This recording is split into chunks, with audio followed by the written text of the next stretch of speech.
The Han Solo movie is right around the corner, and in this video, I want to talk about a theory that I have that explains what the weird creature is that the Falcon is flying around in the epic space battle that was promised to us by Ron Howard. That's right, I think it's the space whales from Rebels, and I've got some reasons why. Let's talk about it. What is up, YouTube? It's Josh. This is the Den of Nerds. If you love Star Wars the way I do, you're definitely going to want to subscribe to this channel. I cover all sorts of stuff about Star Wars and dedicate a whole day to Star Wars videos, and that would be our Star Wars Sundays. Now let's get right into this video. So this is a little bonus video that I talked about on the Nerdy News Rundown earlier today. I told you guys I had a theory about what the creature was in the Han Solo movie, and yeah, I do indeed think it is the Purrgils or the space whales from Rebels. So I'm going to break down all of the evidence and why I think they are going to be that creature. But before I do, let me just tell you, man, I think this space battle is going to be pretty stinking awesome. I mean, Ron Howard said that we should expect a highly dope space battle, not his words, mine, but it should be highly dope, but also completely unique.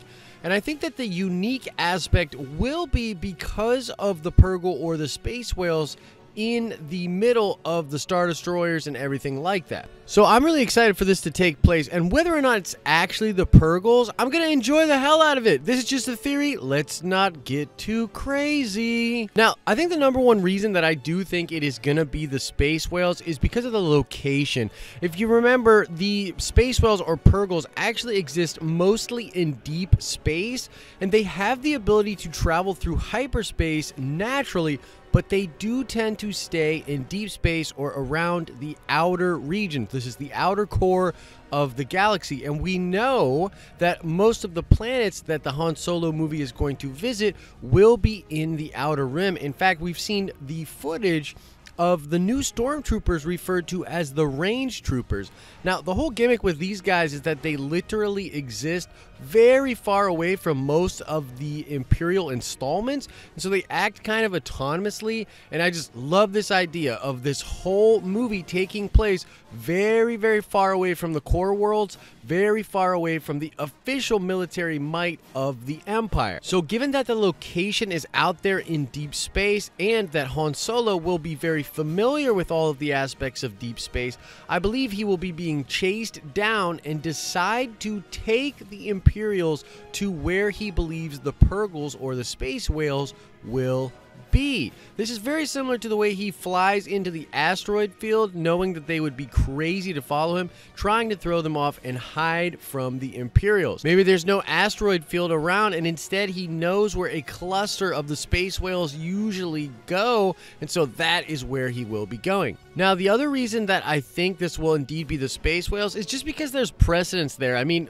in Rogue One, we saw Saw Gerrera come from the animated shows and make an appearance in the live action show. And it really feels like the Star Wars stories are sort of the dumping ground for all of the really nerdy, deep cut Star Wars stuff. I believe that the story group is heavily involved with these films, not only so that they can fit very nicely into their little time slots, but so that we can get all of this cool, dripping, wet, nerdy goodness that all the hardcore Star Wars fans will be into.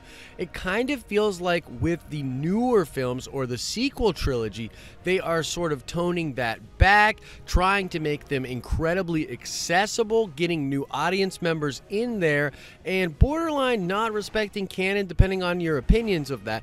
But when it comes to something like Rogue One, which had the Whills in it, and Saw Gerrera, which made his first appearance in the Clone Wars, it's so obvious that the story group gets to do more of their thing in the Star Wars story movies. On top of that, we know we're getting a ton of Legends stuff in the film already. I mean, Ron Howard has been teasing us with a ton of cool things on Twitter. We know that Kasdan was heavily involved with the script, and he wrote it with his son, which is the whole reason we're getting Tags and Bink in the movie. I mean, those are deep-cut Legends characters, and I just think that that is the exact type of flavor that we're going to get in the movie. So, because the space whales were introduced in in Star Wars Rebels.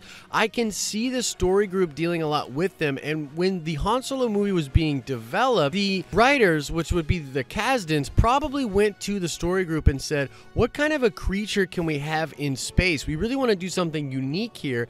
And then I believe because they were already dealing with the Purrgil for the finale of Rebels, they probably just said, hey, I think it would be pretty cool to have the Purrgil in there, and suggested that to the writer. The reason this is so cool is because of the timing. I mean, we literally just got the finale of Rebels. The Purrgils played a huge role in the season finale, and so a natural extension of that would be seeing them again on the silver screen. It would just kind of cross-reference, make people want to go check out Rebels, or make Rebels people want to go check out the film. It just makes perfect sense. Now, as far as the look of the creatures themselves, I will admit that the tentacles look kind of different than that we see from the animated versions of the Purrgil, but that's sort of my explanation for it. I mean, when you take something from an animated show, especially with the stylized kind of animation we get in Rebels, and you bring it into a hyper-realistic world that is the live-action Star Wars films,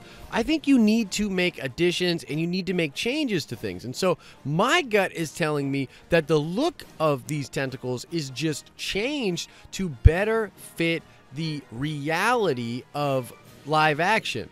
So I think this is a Purrgil, and I think it's like an older Purrgil, like maybe like an alpha or something. And you could even see a bunch of them perhaps. Maybe there's a whole school of them, but I believe that the main tentacles we are seeing are going to belong to a massive space whale, which will be sort of like the alpha or the leader of that pack. The way that it moves really reminded me of the way we were seeing the Purrgils move in the last episode of Star Wars Rebels, the way that it's kind of wrapping around and whipping through the air. That kind of makes me think that it's the exact type motions that we got in Star Wars Rebels. So that's it, guys. That's my bonus theory video for the day. The reasons that I believe that the creatures in the space battle for Han Solo are indeed going to be the Purrgil, aka the space whales. I mean, maybe I'm just such a Rebels fanboy that I'm only seeing that as a possibility, but there were actually a good bit of space creatures from the now Legends X EU universe. So, you know, you never know. It could be any number of those, including a crazy-ass space dragon, which would also be really cool. But